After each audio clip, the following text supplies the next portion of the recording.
नमस्ते, आपके साथ मैं हूं जयप्रकाश शर्मा और आप देख रहे हैं यूपी मांगे उत्तर। और आज हम यूपी मांगे उत्तर में बात करेंगे डबल एस फॉर्मूले पर। ये सीएम योगी का डबल एस फॉर्मूला है और ये क्या है? अखिलेश के पीडीए को हराएगा योगी का डबल एस फॉर्मूला। ये क्या है और क्या उपचुनाव में ये डबल एस फॉर्मूला कामयाब होगा? आज इसी मुद्दे पर बात हो रही है। अखिलेश यादव के पीडीए फॉर्मूले ने लोकसभा चुनाव में बीजेपी के तमाम समीकरण फेल कर दिए थे। अब उपचुनाव में फिर से पीडीए कहीं बीजेपी की रणनीति पर भारी ना पड़ जाए, इसके लिए मुख्यमंत्री योगी आदित्यनाथ ने प्लान डबल एस लॉन्च किया है। क्या है ये प्लान डबल एस और कैसे इसे सपा को नुकसान हो सकता है? तो खास पैनल के साथ चर्चा करेंगे। फौरन आप रिपोर्ट देखिए और फिर तुरंत अपने मेहमानों से चर्चा होने जा रही है।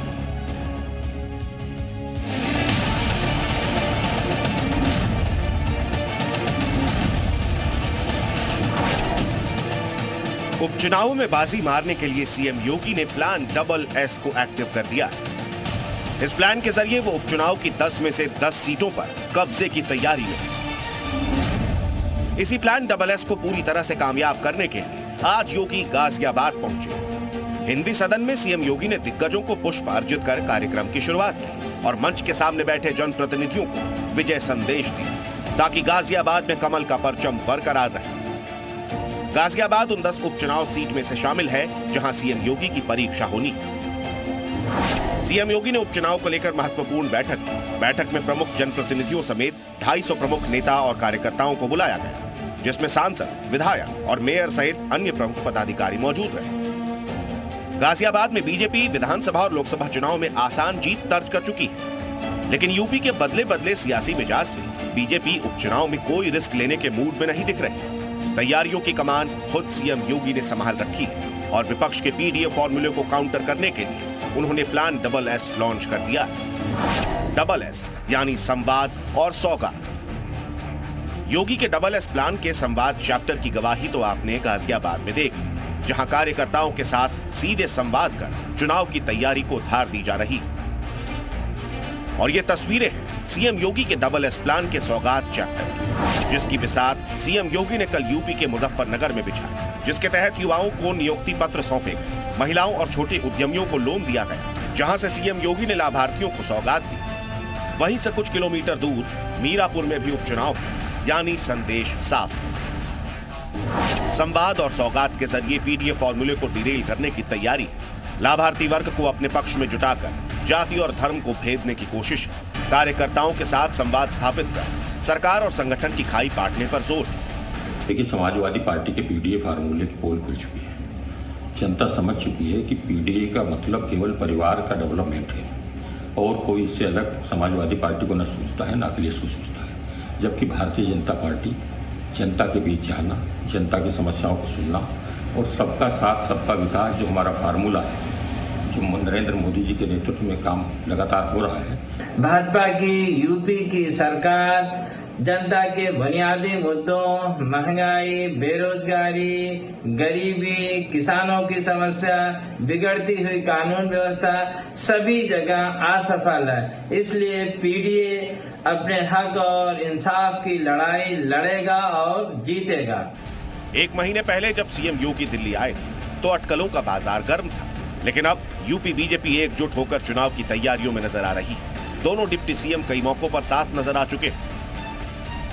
डिप्टी सीएम केशव प्रसाद मौर्य तो सीएम योगी को अब तक का सबसे बेहतरीन मुख्यमंत्री तक बता चुके हैं। ऐसे में अब देखना होगा कि पीडीए के खिलाफ योगी का प्लान डबल एस उनको 10 में से कितने नंबर देने में कामयाबी दिलाए। ब्यूरो रिपोर्ट, जी मीडिया। तो चलिए सीधे चर्चा करेंगे। हमारे साथ सभी खास मेहमान जुड़ गए, जल्दी से परिचय करा दूं। रत्नाकर सिंह हैं बीजेपी की तरफ से। रत्नाकर जी बहुत बहुत स्वागत है। आजम खान रहेंगे समाजवादी पार्टी की तरफ से। आजम खान साहब आपका बहुत बहुत स्वागत है। सुधा मिश्रा प्रवक्ता कांग्रेस के हैं और अंकुर सक्सेना प्रवक्ता आरएलडी के। आप सभी का बहुत बहुत स्वागत है। आजम खान साहब, चर्चा की शुरुआत आपसे ही। सर, पीडीए फॉर्मूला आपका लोकसभा में चढ़ गया, लेकिन उपचुनाव में बीजेपी डबल एस फॉर्मूला लेकर आ रही है। सौगात और संवाद, लग रहा है कि पीडीए की काट ठा पाएगी, नहीं हो पाएगी सर? तो जयप्रकाश जी, क्या आप ये कहना चाहते हैं कि लोकसभा चुनाव में भाजपा की सरकार और संगठन अलग अलग काम कर रहे थे, एक दूसरे के साथ नहीं थे। इसका ये मतलब तो नहीं है जो लोकसभा चुनाव गया वहां लोकसभा इनकी सरकार भी थी, इनका संगठन भी था और संघ भी था। तीनों लोगों ने मिलके देख लिया उत्तर प्रदेश में इनकी हैसियत क्या है। और सर ये अब डबल एस पर काम कर रहे हैं। सीएम योगी हर उस उपचुनाव सीट पर जा रहे हैं जहां उपचुनाव होना है, वहां संवाद कर रहे हैं कार्यकर्ताओं से और फिर उस क्षेत्र को सौगात दे रहे हैं। देखिए माननीय मुख्यमंत्री समझ ही नहीं पा रहे हैं कि मुद्दा क्या है। मुद्दा है जो लोगों की समस्याएं हैं उसका समाधान ढूंढना। वो समाधान ढूंढने में नाकामयाब हैं। जो राजनीतिक माहौल लोकसभा में भाजपा के खिलाफ बना था वो राजनीतिक माहौल अभी कायम है। ना तो बेरोजगारी कम हुई, ना महंगाई कम हुई, ना ही किसानों की कोई समस्या का हल हुआ, चाहे वो उनकी बीज खाद और छुट्टा पशु की समस्या हो, चाहे कर्ज माफी हो, चाहे एमएसपी हो, यानी किसी भी नहीं। तो आपको लग रहा है आजम खान साहब पीडीएफ फॉर्मूला आपका हिट रहेगा इस उपचुनाव में? अगर वोट नहीं, आपको लग रहा है पीडीएफ फॉर्मूला हिट रहेगा? सिर्फ अगर दौरे से वोट मिलते हैं जयप्रकाश जी, तो इसका मतलब है प्रधानमंत्री ने लोकसभा चुनाव में बहुत दौरे किए थे। दौरों से वोट नहीं मिलेगा, काम से वोट मिलेगा और वो सारे बुनियादी मुद्दे आज भी खड़े हैं। ठीक है सुधा मिश्रा जी, समाजवादी पार्टी के साथ आप मिलकर लड़ रही हैं और सबसे बड़ी बात है, चलिए अभी तो समझौता हो ही जाएगा क्योंकि जब बात है कि कितनी सीटें होंगी तो वो आप बात की बात है। अब ये डबल एस फॉर्मूला लेकर आए, लेकिन आपको नहीं लग रहा कि आपकी इंडिया गठबंधन पर भारी पड़ेगा अब ये? जेपी जी मुझे बस ये बताइएगा कि डबल एस जो लेके आए हैं और इसका डेफिनेशन क्या जो दे रहे हैं वो क्या सच में है? मैं कहूँ इनका डबल एस शंका और संहार है, तो ये भी तो हो सकता है। क्योंकि जिस तरह से जनता ने इनके जुमलों पे, इनके झूठे वादों पे, इनके विकास के किए गए खोखले विकास पर जिस तरह से लोकसभा चुनाव में एक साथ होकर इनके ग्राफ को नीचे किया। अभी आपने कहा संगठन, इनकी मीटिंग, उनकी मीटिंग, इसका मतलब सरकार बेहतर काम नहीं कर रही थी, इसका मतलब संवादहीनता थी, इसका मतलब इनका जो प्रयास था वो जनता के लिए ना हो के मात्र उन लोगों के लिए था जो देश के लिए या प्रदेश के लिए उपयुक्त नहीं है। क्योंकि अगर सब कुछ काम बेहतर किया होता, सरकार में थे, सरकार में न जीतना, सरकार में होते हुए हार का सामना करना, ये दिखाता है जेपी जी कि इस सरकार के मन तो वही तो कह रहे हैं ना सुधा जी, अब ये अपनी खामियों को दुरुस्त कर रहे, डबल एस का फॉर्मूला लाए, अब संवाद भी कर रहे हैं और सौगात भी दे रहे हैं, तो फिर आपकी जो डबल एस, सुनिए please don't interrupt, double S शंका और संहार है। मैं भी तो कह रही हूँ, आप इसको चलाइए ना फिर। मैं जवाब ले लेता हूँ ना रत्नाकर साहब। डबल एस फॉर्मूला आप कहते हैं सौगात और संवाद, और देखिए सुधा जी ने क्या डेफिनेशन दी है उसकी। देखिए कांग्रेस पार्टी या समाजवादी पार्टी की फितरत रही है कि वह जो है सरकार को हमेशा से बदनाम करे और उसको जो है दुष्प्रचार करने की कोशिश करे। अगर हम अच्छे कार्य करते हैं तो यह अपनी विपक्ष की भूमिका नहीं सही तरीके से न निभा करके सिर्फ और सिर्फ सरकार को बदनाम करने की कवायद करते हैं। आज संवाद और सौगात जो हम एक डबल एस का फार्मूला लेकर के उपचुनाव में उतरे हैं, निश्चित रूप से हम जनता के विकास के बारे में सोचते हैं, जनता के हित के बारे में सोचते हैं, लाभकारी योजनाएं जो है लाभार्थियों को मिले इसके बारे में सोचते हैं, देश के विकास के बारे में सोचते हैं।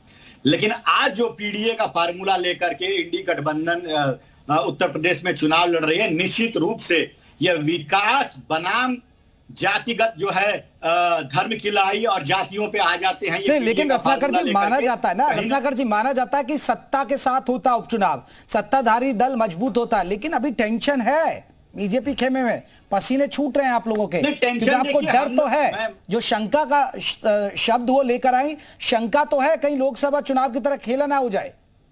नहीं, खेला अभी नहीं होगा ना। उसका कारण ये है कि जिस तरह से इन्होंने दुष्प्रचार फैलाया था लोगों के मन में कि संविधान जो है खतरे में हो जाएगा अगर यह पूर्ण बहुमत की सरकार में आ जाएंगे और लोगों का आरक्षण खत्म कर दिया जाएगा। राहुल गांधी जी तो यहां तक कहे थे कि अगर तीसरी बार नरेंद्र मोदी जी प्रधानमंत्री पद का शपथ लेते हैं तो इस देश में चुनाव ही नहीं होगा कभी। तो आज देख लीजिए देश में चुनाव भी हो रहा है और संविधान भी खतरे में नहीं और आरक्षण भी बरकरार है। तो कहीं ना कहीं इन लोगों का दुष्प्रचार जो है वो निश्चित रूप से जनता समझ चुकी है और जनता यह जानती है कि ये कांग्रेस पार्टी सिर्फ और सिर्फ जुमलों की राजनीति करती है, झूठ बोलने का काम करती है।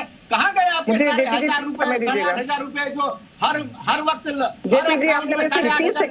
ठीक है सुधा जी जल्दी से रिएक्शन दीजिएगा, फिर मैं आरएलडी को जोड़ूंगा इसमें जल्दी से। मैं देखिए सिंपल सी बात है जेपी जी, ये जो तावलापन दिख रहा है, बेचैनी दिख रही है और जो राहुल जी को कोट किया जा रहा है, ये दिखा रहा है कि अगर इन्होंने असल में काम किया होता तो इनको बार बार बदनाम कोई कैसे करता। आप काम करते हैं इसका मतलब आपकी सरकार ने विकास के नाम पे अयोध्या में किया, अयोध्या की जनता को अगर कुछ मिला होता बेहतर तो अयोध्या में हारते नहीं लगाते, क्योंकि लोगों को रोजगार नहीं देते, आपके बातों और झगड़ों के अलावा इस देश को कुछ नहीं मिला। इसलिए आप ऐसी जगहों पे आ रहे हैं जहाँ पे आप धर्म उन्माद की संगठन करते हैं। इसीलिए मैं शंका और शंकार का आप लोग असली चाल चेहरा है, आप काम पे नहीं जुमलों पे ध्यान देते हैं, आप प्रचार पे ध्यान देते हैं। इसीलिए जनता ने आपको लोकसभा चुनाव में जिस तरह हराया है, प्रधानमंत्री को जिस तरह बैसाखियों के बल पर खड़ा कर दिया है कि आपकी नीयत को मेरे प्रश्न का जवाब देनी है। चलिए मैं लौटूंगा। देखिए आरएलडी के प्रवक्ता उनको भी जोड़ देता हूं। अंकुर सक्सेना जी देखिए, इधर सपा और कांग्रेस मिलकर लड़ेगी, इधर आप लोग लेकिन आपको नहीं लड़ रहा है कि ये लड़ाई आपके लिए चुनौतीपूर्ण रहेगी। बेशक आप सत्ताधारी दल हैं, क्योंकि बहुत सारी सीटें हैं। मैं बात करूं कुंद्रक की सीट की, करहल सीट की, मिल्कीपुर की या ऐसी और शीशामऊ की, ये वो ऐसी सीटें जहां आप लोगों के लिए, आपके गठबंधन के लिए चुनौती होगी इन सीटों पर जीतना। नहीं, कोई चुनौती नहीं है, क्योंकि राष्ट्रीय लोकदल की अपनी नीति रीति स्पष्ट है। राष्ट्रीय लोकदल एनडीए का एक घटक दल है और एनडीए कहीं ना कहीं आज की डेट में उत्तर प्रदेश में माननीय मुख्यमंत्री योगी आदित्यनाथ जी के नेतृत्व में बहुत मजबूती के साथ इलेक्शन लड़ रहा है और 10 की 10 उपचुनाव की जो आगामी उपचुनाव की सीटें हैं उन पर समाजवादी पार्टी कांग्रेस गठबंधन का जो सो कॉल्ड गठबंधन है उसका सफाया करेगा। जहां तक सवाल पीडीए की बात कह रहे हैं आप लोग और लगातार समाजवादी पार्टी के द्वारा पीडीए शब्द की बात कही जा रही, तो ये पीडीए शब्द इनके द्वारा मात्र जुमला है। असलियत में तो पिछड़ा दलितों और अल्पसंख्यकों के लिए जो कार्य हमारे परम श्रद्धेय भारत रत्न स्वर्गीय चौधरी चरण सिंह साहब ने कर दिया, ये तो उसका लेश मात्र नहीं कर पाए। आप बताइए, चकबंदी जो जोतों पे अधिकार था वो किसने करवाया? चौधरी चरण सिंह साहब ने कराया। इसके अलावा शिक्षण संस्थाओं में जाति सूचक शब्द को किसने हटवाया? चौधरी चरण सिंह साहब ने हटवाया। इसके अलावा जो आपका लोक सेवा आयोग है उसमें एक सदस्य एससी के साथ साथ 4 पिछड़े वर्ग के सदस्यों के लिए स्थान किसने आरक्षित करवाया? चौधरी साहब ने आरक्षित करवाया। इसके अलावा अगर कहीं पे जोत बही में अगर आपका नाम शामिल है तो जोत बही में जो जाति सूचक शब्द है उसको हटवाने की पहल किसने की? चौधरी साहब ने की। हजारों ऐसे काम है जिससे यह साबित होता है कि कहीं ना कहीं परम श्रद्धेय स्वर्गीय चौधरी चरण सिंह साहब ने असली पिछले दलितों गरीबों के मसीहा बनकर उनकी लड़ाई लड़ी। आप खुद देखिए कि चौधरी साहब के रहते हुए अल्पसंख्यक आयोग का गठन हुआ। तो समाजवादी पार्टी जो है कहीं ना कहीं आज की डेट में इनका कार्य क्या है? इनका कार्य यह है कि जो अन्य दलों के लोगों द्वारा अच्छे कार्य किए गए हैं उन कार्यों की आजम साहब एक रिएक्शन आपका। आजम साहब देखिए, यहाँ आरएलडी के प्रवक्ता भी यही बात कह रहे हैं कि पीडीएफ फॉर्मूला आपका जुमला है। और देखिए अभी सीएम योगी लगातार जा रहे हैं, अभी आपने देखा मीरापुर भी गए, मिल्कीपुर भी गए, जहां भी वो जा रहे हैं आपके पीडीएफ फॉर्मूले पर वार कर रहे हैं। वो कह रहे हैं कि ये अपराधियों के साथ खड़ी हो जाती है पार्टी। कहां इनका पीडीएफ फॉर्मूला? एमवाई फैक्टर आते हैं, आप उनके साथ खड़े हो जाते हैं, पीडीएफ फॉर्मूला होता ही नहीं। पीडीएफ फार्मूला अभी दिखाया 69,000 की जो वैकेंसीज थी उसमें आरक्षण का कौन घपलेबाजी किसने करी? भाजपा ने घपलेबाजी करी। हाईकोर्ट ने कहा लेटरल एंट्री में लोगों के साथ जो आरक्षण है वो कौन खा रहा था? भाजपा खा रही थी। इसका मतलब पीडीए के अधिकारों को जो हनन कर रही है वो भाजपा कर रही है। और पीडीए की क्या शक्ति है ये उसने दिखा दिया लोकसभा चुनाव में। समाजवादी पार्टी उत्तर प्रदेश की सबसे बड़ी पार्टी बनके उभरती है और इंडिया अलायंस सबसे बड़ा अलायंस है। ये लोग 4-5 लोग मिलके और हम लोग 43 लोकसभा सीटों पर हैं। इसका मतलब है कि पीडीए काम कर रहा है। जी क्या पूछ रहे हैं? मैं एक प्रश्न पूछना मात्र चाहता एक हूं। जुमला है। अगर पीडीए काम करता तो कहीं ना कहीं उत्तर प्रदेश में आपको जो लेशमात्र सफलता मिली है ये केवल आपके द्वारा कहे गए गलत अभिकथनों के आधार पर और गलत मिथ्या आरोपों के आधार पर मिली थी। लेकिन जनता जो है अब आपकी भावनाओं में आने वाली नहीं है। आप अपने शब्दों को आप आम जनमानस देके आप किस भाषा शैली का प्रयोग कर रहे हैं? आम जनमानस देके कि सम्मानित चैनल पे जनता ने इनको वोट दिया और ये किस भाषा शैली का प्रयोग कर रहे हैं? इस जनता को देखना चाहिए। इनके पास बुद्धिजीवी जनता के लिए इनके पास शब्द नहीं है। आम जनमानस के लिए बुद्धिजीवी जनता के लिए शब्द नहीं है। ये जनता के लिए किन भावनाओं का प्रयोग? तो जनता क्या जनता ये नहीं देख रही है? जनता ने हमको लगातार तीसरी बार सत्ता में चुना है। जनता ने एनडीए को तीसरी बार सत्ता में चुना है। आप स्वागत करिए जनता को। जनता जनार्दन का हम अभिवादन करते हैं अपने जनमत को देने के लिए। ठीक है अंकुर जी रुकिएगा, आजम साहब रुकिए। आजम सुधा जी रुकिए प्लीज। सुधा जी एक बहुत बड़ी बात है। चलिए आपकी सहयोगी रुकिए। आजम साहब आपकी सहयोगी कहती है कि हम देखिए पीडीए फॉर्मूला लेकर चल रहे हैं। सुधा जी पीडीए आ रहा हूं सर, रत्नाकर जी आपके पास ही आऊंगा इसके बाद। अरे रुकिए आजम साहब रुक जाइए। अरे अंकुर जी रुक जाइए प्लीज। जनता के लिए कर रहे हैं। अरे ठीक है, हो गई आप दोनों की बात। स्वागत कीजिए। अरे रुकिए अभी शांत हो जाइए, फिर आ रहा हूं ना, मौका दूंगा प्लीज, और लोगों को भी मौका देंगे। आजम साहब रुकिए। सुधा जी आपकी पार्टी, आजम साहब कह रहे पीडीए। सर मैम आपने देखा अयोध्या में क्या हुआ? कहां था इनका पीडीए फॉर्मूला? तुरंत अखिलेश यादव डीएनए की मांग कर देते हैं। अखिलेश यादव, एक यादव का नाम आ गया जिस महिला के साथ पानी में बदतमीजी की गई, उसको पानी में गिरा दिया। उससे तो मिलते हैं और उस महिला से तो नहीं मिलते। मैं समझ गई कि आप किस एंगल से बात करना चाहते हैं। मैं आपको उत्तर दे रही हूँ। आप प्रश्न को इतना इलैबोरेट मत करिए। मैं आपका प्रश्न समझ चुकी हूँ। पूरे देश में क्या हो रहा है, कानून व्यवस्था पूरे देश की किस तरह चरमराई हुई है, और बेटियों के साथ उत्तर प्रदेश की बात कर लूं, हर 3 मिनट पे एक बलात्कार हो रहा है। क्यों हो रहा है, कैसे हो रहा है, कैसे फेल है सरकार? प्रश्न का उत्तर है अयोध्या हो, चाहे वो कोई भी नगर हो, कोई शहर हो, कोई गली हो, चाहे वो लखनऊ से लेकर कोई भी जिला हो, 75 जिलों में से कोई भी जिले, कोई भी गांव हो, बेटियों के साथ सुरक्षा की व्यवस्था क्यों नहीं हो रही है? और लोगों के मन में भय समाप्त कैसे हो रहा है? पुलिसिया भय कैसे समाप्त हो रहा है? कैसे इस तरह की घटनाएं? तो सुधा जी आप कहिए ना आपके सहयोगी दल को, अखिलेश यादव क्यों खड़े हो गए वहां कि डीएनए टेस्ट होना चाहिए? पहले सुनिए, एनसीआरबी के आंकड़े कह रहे हैं कि महिलाओं के प्रति अपराध बढ़े हैं। कैसे बढ़ रहे हैं? बेरोजगारी में आगे बढ़ रहे हैं आप, भूखमरी बढ़ रहा है, सब में बढ़ रहे हैं आप, महिला अपराध में भी आगे बढ़ रहे हैं, और आप प्रश्न दूसरों से कर रहे हैं। सरकार किसकी है, किसका काम है? नहीं सुधा जी, फिर आप पीडीए क्यों कह रहे हैं ना? पीडीए पे बताइए ना आप। नहीं, आपके सहयोगी दल पीडीए क्यों चिल्लाता है? अगर ये सरकार नकारा है, आप उस पर एक शब्द नहीं बोल रही हैं। आप उस पर क्यों नहीं बोलना चाहती हैं? और ये जो आरक्षण पे कोर्ट ने बोला है, किसके लिए बोला है? इनके लोगों ने कहा कि चलिए जवाब लेता हूँ। रत्नाकर सिंह से जवाब ले लेता हूँ। ठीक है, जवाब दीजिएगा रत्नाकर सिंह। सरकार छोड़ दीजिए, जिनको करना था वो कर लेंगे। ठीक है सुधा जी जवाब ले रहे हैं बीजेपी से। सुधा जी ठीक है, आप हो गई बात आपकी, जवाब ले लेते हैं। देखिए आज जो या पीडीए जो चिल्ला रहे हैं इतना यहाँ पे, जब ये पीडीए के वही मोहित खान जो है एक दलित बेटी का जो है के साथ दुराचार करता है, तो इनका पीडीए जो है आरक्षण के मामले में भर्ती थी, उसमें आप सपा में कांग्रेस सदस्य नहीं करिए। आपकी सरकार में जो भर्तियां हुई उनके प्रति कोर्ट का जो जवाब था, उसमें आप क्या कहेंगे? जितने भी अपराध, आपके शासन काल में कितना भ्रष्टाचार हुआ था वो सबने देखा है। किस तरह से पेपरों में पेपर लीक के मामले में आप लोग अगर राजस्थान की घटना को उठा लीजिए तो वहाँ पे गहलोत सरकार में कितने 17 बार पेपर लीक होते हैं। लेकिन आप सरकार में है और अगर गलतियां हो रही हैं तो जवाब। अरे सुधा जी अब जवाब तो ले लेना आपको। ठीक है, आपकी बात हो गई ना सुधाकर। मैं भी शुरू हो जाता हूँ। सुधा जी प्लीज सुधा जी आप जवाब तो ले लेना। आपने सवाल रख दिया, उनका जवाब तो चाहिए ना इनसे। ये सत्ता में तो इनसे जवाब ले लेते हैं अपने देश में। ठीक है रुकिए प्लीज। ठीक है, अब 10 मिनट में मैं भी 10 मिनट कंटिन्यूअस बोलता रहूंगा तो डिबेट का कोई औचित्य नहीं रहेगा। रत्नाकर जी आप जवाब रखिए ना जो उन्होंने मुद्दे उठाए। बिल्कुल आपका जवाबदेही आपकी। अरे प्लीज सुधा जी आप जवाब तो ले लें उनसे। सुधा जी जवाब तो ले ले, आप तो शांत हो जाइए ना।